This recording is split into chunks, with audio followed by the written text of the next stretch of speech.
Hi everyone, Flaming Footy here and welcome back to a YouTube video on the channel. And today guys, here we are to continue our AFL 2022 season reviews. And in today's video, I'm going to be reviewing Melbourne's AFL 2022 season.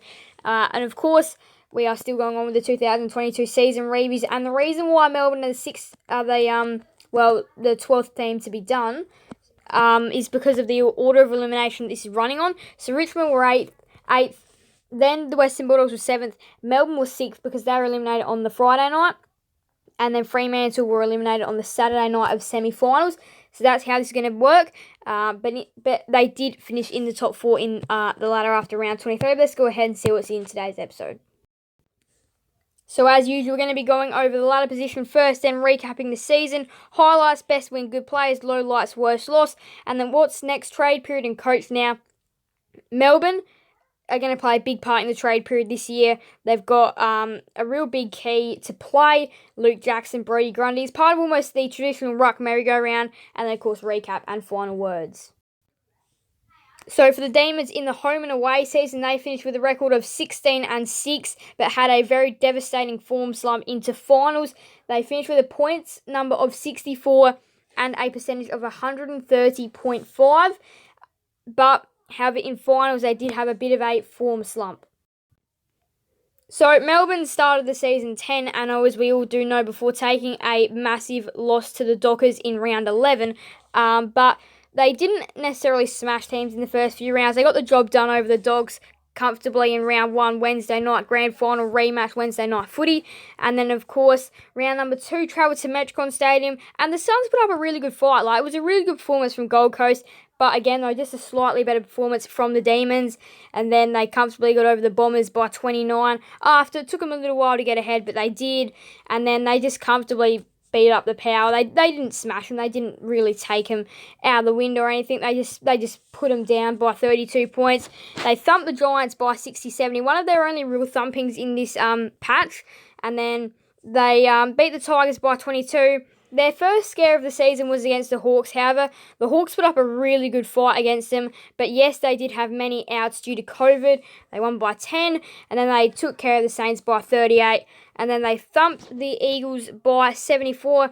Thumped the Roos by 47. So they did get some more thumpings towards the end of that 10-0 patch, which took them into some good form against the Dockers in round 11. And they had some good form. Yes, they were coming off teams like West Coast, North, St Kilda, not the greatest of sides, especially West Coast and North in the last 2 weeks.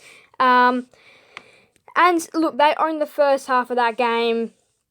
They got up to a 31-point lead, and then the Dockers, it was just a game of two halves, and then the Dockers just came back, and they went from about 12 to 94 it was insane. And then Melbourne, the same happened last year. They start strong, they go through rounds 10 to 20 are pretty poor, and then they get back good again at the end of the year, which is exactly what happened this year. And then Collingwood beat them by 26. Before then, they found a good little bit of form, smashed the Lions by 64, and then got over the Crows by 29, and then they lost to the Cats by 28, got over the Power by 14, lost to the Dogs by 10, then they thumped the Dockers by 46, they lost to the Pies by 7, beat the Blues by 5, and then thumped the Lions by 58. So it was those rounds 10 to 20 where they were a bit inconsistent with their win-loss kind of thing. And then in the finals, they just had, they went into finals with a disappointing form slump, did the Demons. Lost by 22 to the Swans after putting up a good fight in the first half, but the game just got out of control a little bit later on. And then in that semi-final, they lost to the Lions by 13 at the MCG. The Lions overcame their MCG hoodoo, and that was a disappointing result for the Demons. They were tipped to go in favourites. They were favourites. They were tipped to go in and win, and not just win, smash them as well. So, yeah, that one was a bit disappointing. Almost got too far ahead of themselves there, and then end up being out of the finals. So, that's how Melbourne's season went. Now, best match, it's just for the first 10. Put together, make a 10-0 start to the year. That's really good. They did have some quite impressive performances, though. And I'm going to say that they had a really impressive performance against the Lions. Both times they played the Lions in round number 15, I think. Yeah, round number 15. And then round number 23, they were really, really, really good against the Lions. And then, yeah, in finals, it's a whole different ball game in finals, and things change. But yeah, round 15 to 23 against the Lions, both times were their best games. Worst loss. Now, I'm gonna say it was two. Let's see what we got here. I'm gonna say their worst loss was against the Lions at the MCG in that semi-final again. As I just spoke about it briefly, it was just a devastating one there for the D's. Now, as I said very briefly at the start of the video, or at least what I think I said, was that Melbourne are gonna play a very important role in this trade period because they're gonna play a key part in that ruck merry-go-round as to how that one is gonna play out, with many more ruckmen, not just Jackson and Grundy in the ruck merry-go-round as there are every year. A big ruck merry-go-round normally happens deadline day. Doubt we'll see Grundy go to deadline day, but maybe Jackson might go to deadline day. But they are expected to get Melbourne are expected to get Brodie Grundy through the door from Collingwood.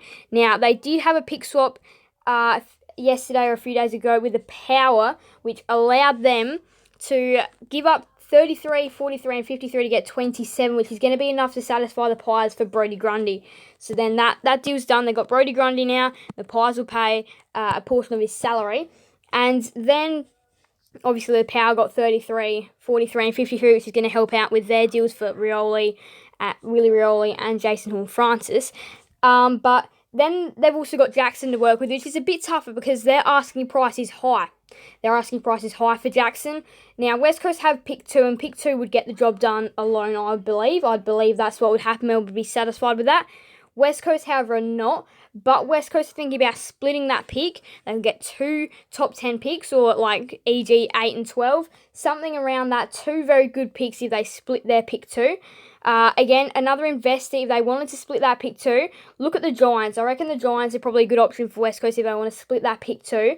And then if the Giants have a good hand, and then you can get 2 good picks for Luke Jackson if West Coast wanted his services. Fremantle, they've got pick 14 right now. They have been rumoured to do maybe a swap with Port Adelaide for pick 8, but since that Jason Horne-Francis news has broke out, I feel like that trade could have gone to bed. But again, though, the Dockers, there's still some work to be done. Would their pick 14 and a future second round pick get it done? Maybe not. Maybe they're going to have to go like we'll give you pick 14 this year, future first and future second. Maybe that might be what the deal needs to get done, because they're going to get plenty of picks in from their exodus as well. And the last player that Melbourne perhaps are rumoured to be letting go is Toby Bedford. So again, he's one of those deals that's going to be straightforward but also quite complicated. The Giants put forward an offer of pick 44. I reckon he's going to be worth a pick in the 30s. I reckon that's what the Demons are going to want. But with their strong top-end draft hand, are the D's going to demand a pick that's inside the top 20 or top 30 perhaps? I'm not sure where the D's are going to go with Bedford. He's an exciting prospect. And then Cozzy Pickett, those rumours have been put to bed. Wiedemann, I don't think he'll be going anywhere either. Harms, news did break out about him going, but I doubt he'll be going as well. So, and then, of course, Jaden Hunt went to West Coast. So Melbourne, believe it or not, are and will be playing a big role in this trade period. So expect lots of deals to be done involving Melbourne.